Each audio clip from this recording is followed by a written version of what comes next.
Building a home library is a project that is extremely personal and unique to the person designing, building, and organizing it. And I don't care if your entire library is a single shelf with your favorite books on it.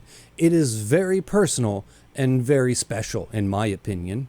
And then if you're me, there is an entire philosophy behind how you organize it and exactly where the books go. And then if you're also me, you can change your mind as to how that philosophy works at the drop of a hat, rip all the books off the shelf, and redo it from scratch.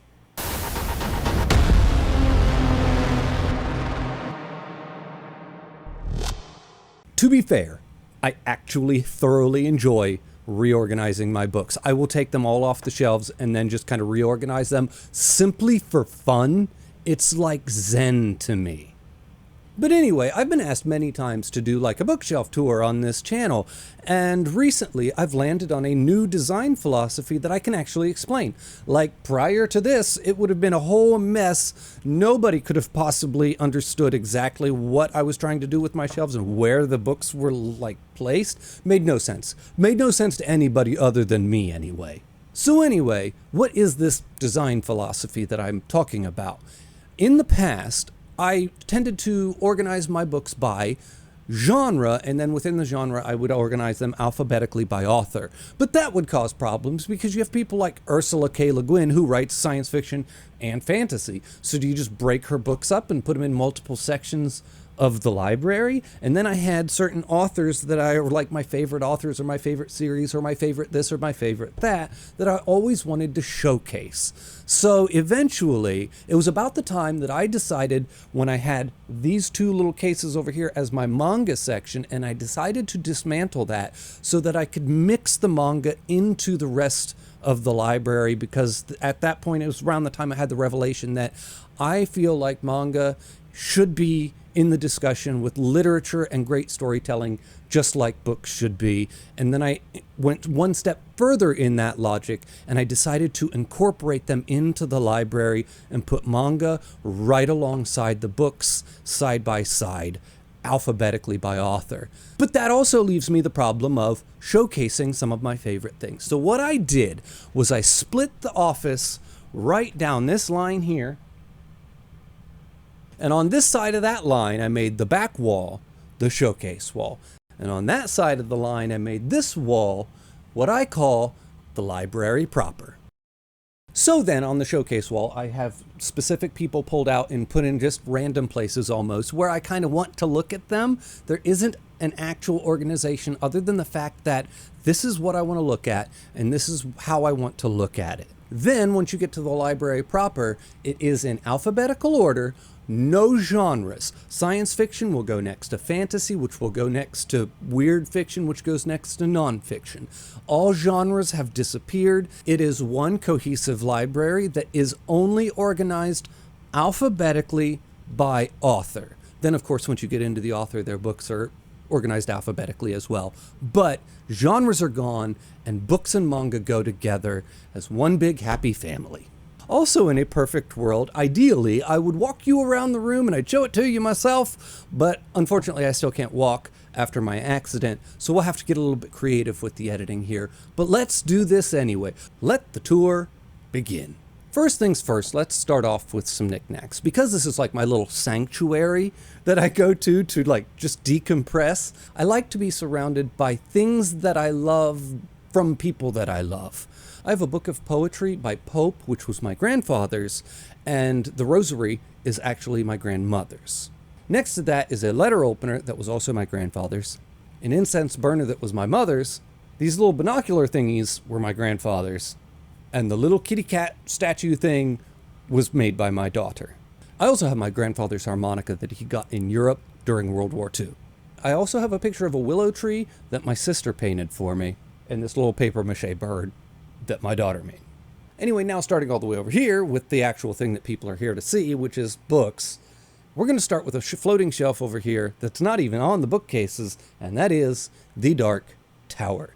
And the Dark Tower, as I've said many times on the channel, is my favorite book series of all time. It holds a very special place in my heart. It is what got me into reading. I was one of those people that was kind of didn't like to read. I wouldn't touch a book if my life depended on it. I was kind of bitter about reading because I never liked reading in school. They made me read things I didn't want to read. They made me do reports on them that I didn't want to do. And it really soured the whole reading experience for me. And it wasn't until I was 20 years old that I discovered The Gunslinger. Actually, it was recommended to me and given to me by my sister, not the one that painted the picture, the other one. But anyway, and I was off to the races. And ever since then, I've pretty much read anything and everything that I can get my hands on. And I have to say thank you to that series for that. It just changed my whole... It's what got me into reading. Moving on from there over to the actual bookcase and the showcase wall, it starts with the Trigun and Alita Battle Angel shelf. And actually, on the showcase wall, there are going to be a couple of entries here that don't belong on the showcase wall. They're kind of placeholders until something more special to me gets there, because I just didn't have enough stuff to kind of fill it up with. One of those is Blade of the Immortal, because I actually haven't read Blade of the Immortal. It's a placeholder, and it's just sitting there until my Trigun Special Editions or Deluxe Editions start to roll in which case it'll come over here and it'll take its place in the actual library. Below that is my Haruki Murakami shelf. He is easily in my top 5 favorite authors of all time. I don't know where he would land, but he is definitely in there somewhere. I love Haruki Murakami to absolute death.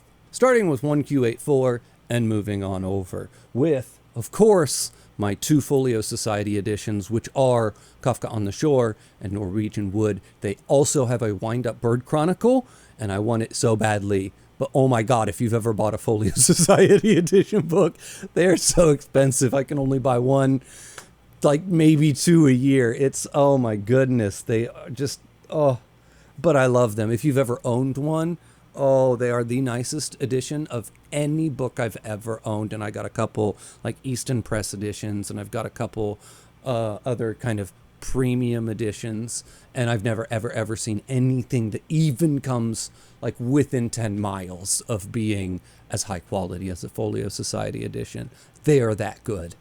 Below that is the Shrine to Miyamoto Musashi, and I have on there the book Musashi, which is about Miyamoto Musashi's life, directly beside the manga Vagabond, which is based off of that exact book, Musashi.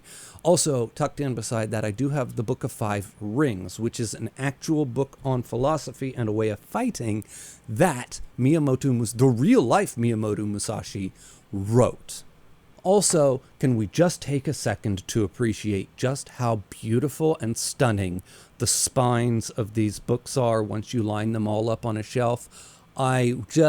One of my favorite visual things to look at, period. They just look so good. That's also considering that paperback editions of manga tend to not look 100% great on the shelf. At least the single editions, I don't know. Maybe that's a me thing. There are better things to look at on a shelf than a block of single edition manga.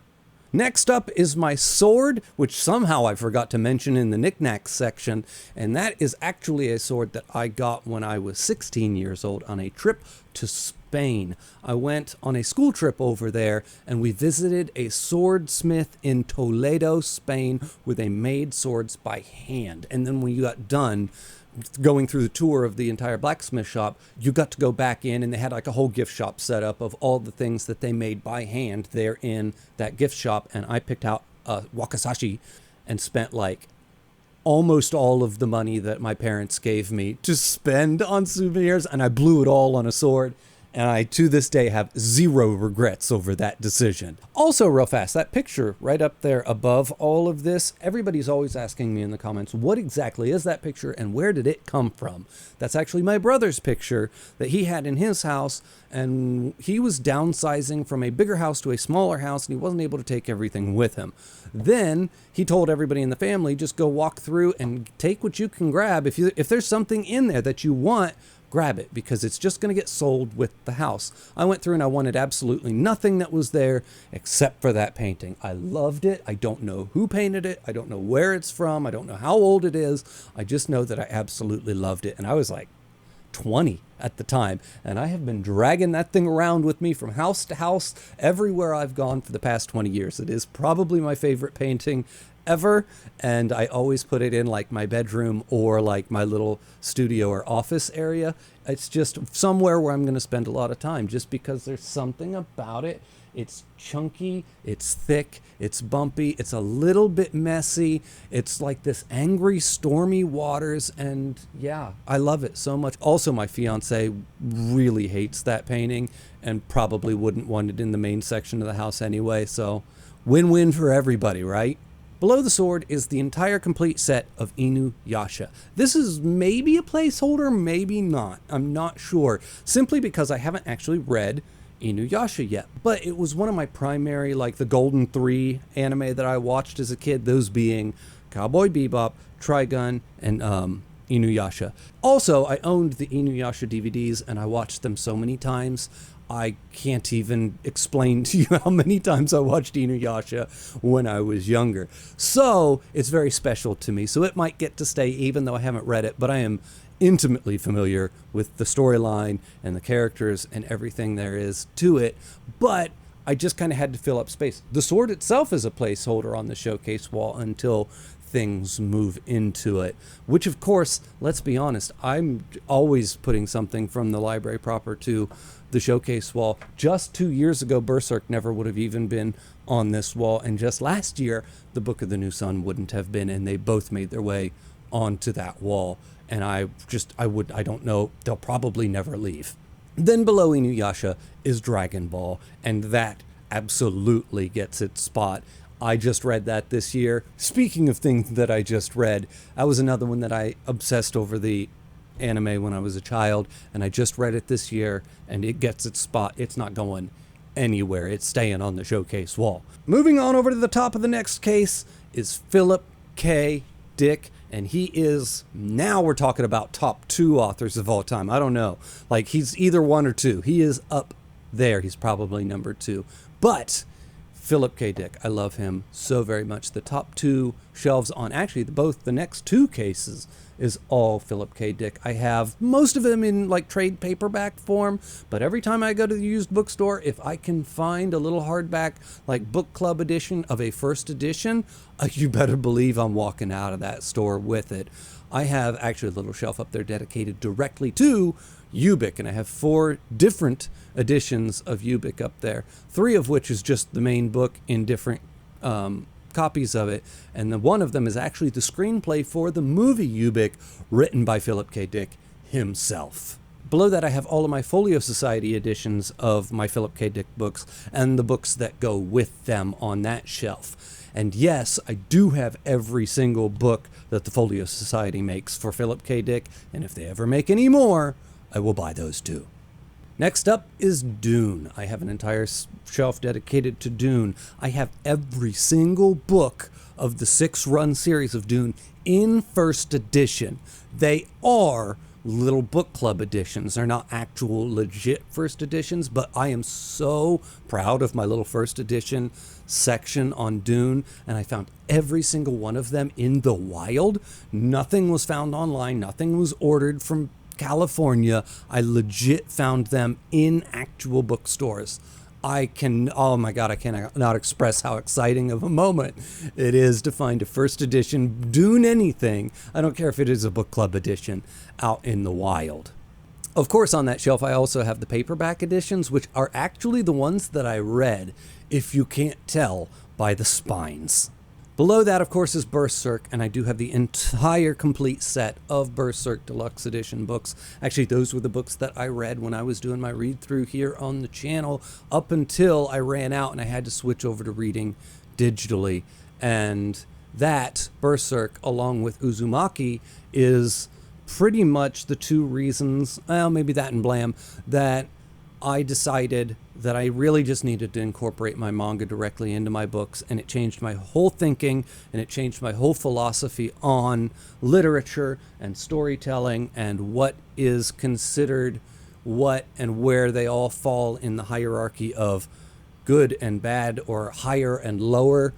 There is no such thing. Good storytelling is good storytelling. Below that is Tsutomu Nihei, and he is maybe my favorite mangaka simply because I love his art. Oh my god. It is just the greatest manga art that I have come across. And I don't mean greatest as in like technically proficient, because you could probably argue that there's a million people out there that are way more technically proficient than Nihei is. But there's something about his art. It's just got a certain style that speaks to me personally. And every time I look at it, I will spend more time looking at a Nihei picture than I would Inoue or a Miura picture, which are two mangaka that I think most people would argue are better than Nihei. But what is better when it comes to art? Art is so subjective, I don't think it matters who's better. If they're better to you, if they're your favorite, if you like Kyu Hayashida, knock yourself out and you just scream it to the high heavens, right? Below that is my little shelf of my favorite standalone novels by Stephen King. I could take it or leave it with this shelf. This is kind of a placeholder in the sense that if I have something that I really need to go on this wall, I can remove that and I can put it over here with the large bank of normal Stephen King books that I have. The one I really need showcased is The Dark Tower, and it kind of gets its whole little own shrine here. Then coming over here and rounding out the showcase wall is the Book of the New Sun, which below that is actually all my single folio editions that are two other authors that don't actually get their own special place on the showcase wall. But damn it, those books are going to get their own shelf because Jesus Christ, I just kind of explained why they're so awesome. Also Vampire Hunter D and Akira. Now, moving on to the actual library proper, I'm going to just kind of go through it and just kind of bring out a few things here and there that I would like to point out. I'm not going to go through it book by book or we would be here all day. Starting at A with Joe Abercrombie and then moving on down, we end up with Goodnight Poon Poon. And yeah, speaking of manga that look absolutely beautiful on the shelf, just because the spines are so well designed, you can't look at Poon Poon and not admit that one, right? Below that, you have the Ender Saga, of which I've actually read the first 4 books, and I'm slowly kind of piecing together the Shadow books so I can start reading those at some point in the future. Down to my little Arthur C. Clarke collection of books, and then on that same shelf, we have the Asian Saga by James Clavell. And actually, these are nothing but little like mass market paperback editions, but because of, once again, the design on the spines of the book, this is the set that I really wanted, just because they look so good on the shelf. And of course, we have The King in yellow, followed by the Expanse series. A little bit of Blake Crouch mixed in there, and The House of Leaves, with my little paperback edition of Harlan Ellison's I Have No Mouth and I Must Scream. This is, I about died when I saw this in the store because it's just such an iconic book, one of which I have not read yet. I might actually end up having to read that this month. We'll see. I haven't got all of my patrons' suggestions for Patreon Pick of the Month yet, but that one was nominated, and we'll just have to see, because I might end up having to read that this month, and I would be super excited because I've never read I Have No Mouth and I Must Scream. I know of its importance, I know of its cultural importance, and I know that when I saw it in the bookstore, I was not walking away from that. I was like, oh, holy shit, I'll give me that right now. Then another book I haven't read, which is The Gardens of the Moon, and I will probably be getting to that, I will say probably before the end of the year this year, because I'm trying to read more fantasy, and it's just such a big hallmark of the fantasy genre that it's something I feel like I should probably, at the very least, attempt. Anyway, we got a little bit of Philip Jose Farmer there, and then we're going to move on up to the next bookcase, which then has a little bit of Neil Gaiman, a little bit of William Gibson. Actually, there's a spot missing right there for Metro 2035, because that is actually the book that I'm currently reading right now. And the shelf ends with the entire set of Doro Hedoro. Now, the Rammel sign, if it looks like it has absolutely no rhyme or reason here, it's just because some of my favorite editions of books are those little science fiction hardcover books from like the 1960s and 70s are just my favorite books. I just think they're so neat looking. So I just needed something to go behind the Rammel sign to make it look like it blended in with the bookshelf. When it was just black behind it, it didn't look great. So I pulled out some of the little additions that I thought looked really nice, and I threw them behind it, which is a lot of them I haven't even read. I just thought they looked good behind the Rammel sign. Next up, we have Heinlein and his little mini section that he gets, followed by Guillermo del Toro's The Strain, and then that shelf is then capped off by Attack on Titan. And actually, once again, I have not actually read any of the Attack on Titan manga, but I did watch that series from day one. Like the year it dropped on Netflix, I started watching it, and I kept up with that. Every time a season dropped, I was on it. And I have watched that episode 1 all the way through to the end, and I absolutely fucking love that anime. Oh my god. And I've recently started putting together all of the Colossal editions, and I will at some point read them, but I don't, it's not like one of those things where I'm like, I wonder if I like Attack on Titan. Nope, I already know. It's wonderful. Now below that is Kazuo Ishiguro, who is another one of I love him so much. If I had more books of his, he would probably end up on the showcase wall, because I just love, oh my goodness. Anyway, he's followed by Junji Ito before we get to the next couple of shelves, which is the Stephen King section. And that takes the entire bottom of that case and even overflows onto the top of the next case, which is just pretty much the entire catalog of his books. I don't have all of them, but it's pretty close. After that, we're not getting through this shelf without talking about The Devil in the White City, which just absolutely blew my mind, and I really do need to read some more Eric Larson after that. That is just, if you haven't read that book, it is so phenomenally good and engaging and entertaining. I can't say enough about it. Beside that, I do have a couple of Ursula K. Le Guin books, which, of course, right in the middle, I have The Left Hand of Darkness, and that is a first edition paperback, legit first edition. It's not the big one, it's not the hardback, it's nothing fancy, but oh my god, that is an actual first edition Left Hand of Darkness. Of course, after that we have Jijin Liu, Ken Liu, H.P. Lovecraft, Brian Lumley, and that all ends with A Song of Ice and Fire, which is the most hodgepodge collection of Song, Ice, and Fire books I've ever seen, just various editions that I was able to find. One of them was a library book. I had to peel the stickers off the side where, you could clearly see. I didn't even do a very good job of it. I could have probably done better, but it's character, right? Continuing with the M's, we end up on the next shelf with Cormac McCarthy and The Road. A Canticle for Leibowitz, Cloud Atlas, 1984, Animal Farm, Gormenghast, and so on. Before we get to my entire Alistair Reynolds collection, of which I've only read 2 books, which were both phenomenal, and actually the bulk of that little block of Reynolds books that you see there I got at a half-price books. They were all on a shelf, and they were so dirt cheap. I was like, I'm not walking away from these. And that's when I bought them, and I read House of Suns and the first Revelation Space, and I just went ahead and filled out that shelf, because holy shit, if you haven't read House of Suns, what are you doing? Next to that is the first few books in the Sun Eater series, which is another one that I want to get to. That one I'll probably get to right away. Like as soon as I'm wrapping up Game of Thrones, I'm going to go straight into Sun Eater, because that is the one I'm probably most excited to get to afterwards, probably even before I attempt Malazan over there. Moving down, you end up with your Dan Simmons and your Neil Stevenson.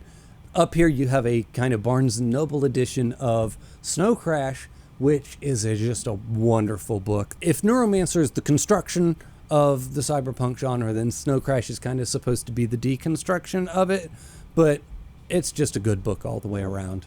Of course, below that is the Ring trilogy with the forward-facing book of The Ring, because it is just one of my favorite horror books of all time. Of course, you have to have The Lord of the Rings, and below that is Monster, and also kind of starts my Vandermeer books, which is just the Peculiar Peril and the trilogy of the Annihilation books, the Area X, if you will. I do have a few Andy Weir books and the little Murderbot novellas below that. A couple Tad Williams, and when we finish it all off with The Once and Future King and The Day of the Triffids. Anyway, that's the library. That is my favorite room in the entire house. I will come down here. I could lose myself for hours. Sometimes my fiance has to come and just collect me and be like, are you coming back and joining the rest of the family? And I'm like, yeah, I guess I could do that, can't I? But yes, it's just my my favorite place in the world. Also, real fast, kind of in line with the knick-knackage and all of that other stuff, if I'm going to highlight it, I do have a wall over here on this side of the room dedicated specifically to my son's artwork that he has made. And then I have another one over here that is dedicated directly to my daughters. And I'm just surrounded, like I said, by things that I love, by people that I love, and then also by just books. It's just my favorite place. Anyway, as always, everybody, the link for my Patreon's in the description below. The link for my Discord's in the description below. Thank you for watching, and I'll see you next time.